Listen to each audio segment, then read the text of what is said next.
Follow us on Facebook, X, and Instagram. CBS4 News on your side. Well, good morning. It is Friday, August 2nd. Thank you for waking up with CBS4 Mornings. We got lots of news to get to. Vania decided to join me here this morning. I think you should tell people why you're a little delayed. I'm hiding my shoes because I sprained my toe, and my director keeps showing my shoes.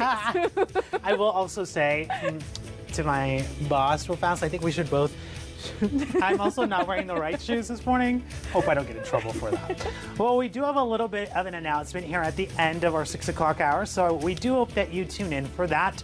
But first, here's Borderland and Beyond in 60 seconds. The U.S. Attorney's Office and judge have said the case is complex as they are indecisive as to whether to try the alleged co-founder of the Sinaloa drug cartel, Ismael El Mayo Zambada, alone or with other co-defendants. This is a community problem, and the only way we really deal with crime is collectively. Chief Story now introducing Operation Not in Vain, named in memory of the late Jonah Hernandez, who was killed in the line of duty back in February. Nearly 5 years to the day, discussions are taking place over the lasting effects of a racially motivated attack on the El Paso community. Parents that, are upset, they just need to make sure that they go through and read the dress code policy, very, very carefully. Students at Charles Middle School will be heading back to school soon, but won't be allowed to wear all black clothing, according to a letter sent to parents. Bringing barbecue back to the borderland, the event taking place that will have your mouth watering. Having a little bit of lightning. Me and Vania have been talking about it all morning long. I mean, but it's off in the distance, right? Yeah, that's right. I was even wowed this morning as I drove into work with that lightning show that was displayed off to the south this morning. We shouldn't see any of the thunderstorm activity for the first part of the day for your Friday. So let's take a look outside at what we're seeing right now. We are partly cloudy in parts of the area. You can see the thunderstorms off in the distance there from the top of the Franklins. Partly cloudy skies in downtown, mild start. We're in the low 80s already. So the warm start is indicative of another warm afternoon. In fact, it's warm enough to prompt a weather warn for dangerous heat this afternoon. So let's jump right into what the kiddos need to know as they step out to the bus stop this morning. It's going to be warm in the low to mid 80s for the first part of the day, partly cloudy skies, much like the last couple of days, just maybe a touch warmer than it has been. Then this afternoon, we'll definitely feel a little bit warmer than we have been. Very hot temperatures, in fact, dangerously hot with a high of 105. This is the hottest that we've been in almost a month here in El Paso. So 105 with a heat advisory for the day today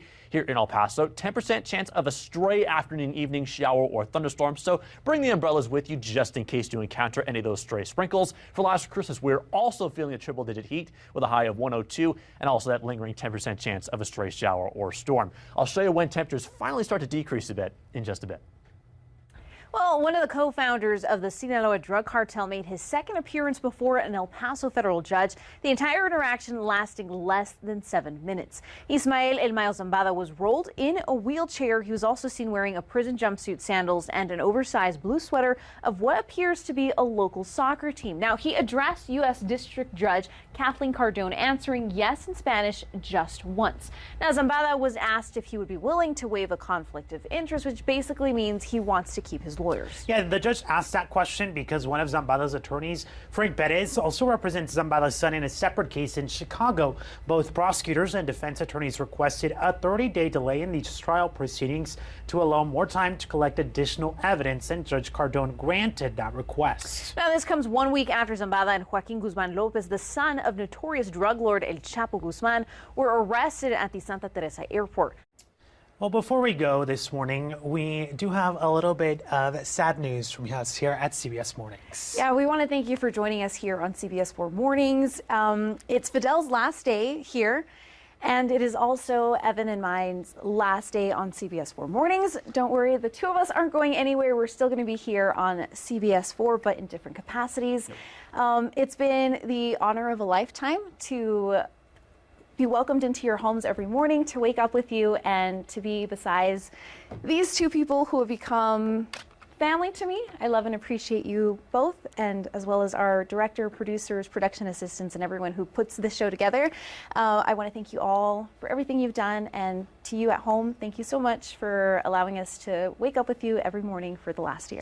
I think it's the faces that you don't see that really make these stations move. I mean, from our master control operators who put us on the air to our production assistants. This also is, I don't know if you mentioned it, this is also the last broadcast of CBS4 Mornings.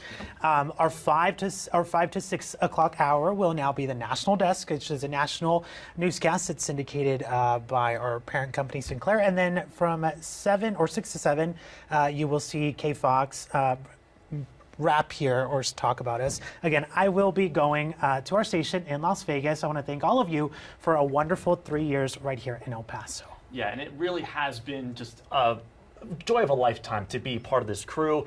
And thank you so much for making me feel at home here in the borderline. This is not the last you'll see of me and Vania, like we said. You'll see me more on the weekend shows. Well, for one last time, I want to thank you for watching CBS4 Mornings. And for updates throughout the day, you can always head to CBS4Local.com. Yeah, we'll be back at 12 for CBS4 at noon. Have a fantastic Friday morning, everybody. And from all of us here at CBS4 Mornings, thank you so much for watching us.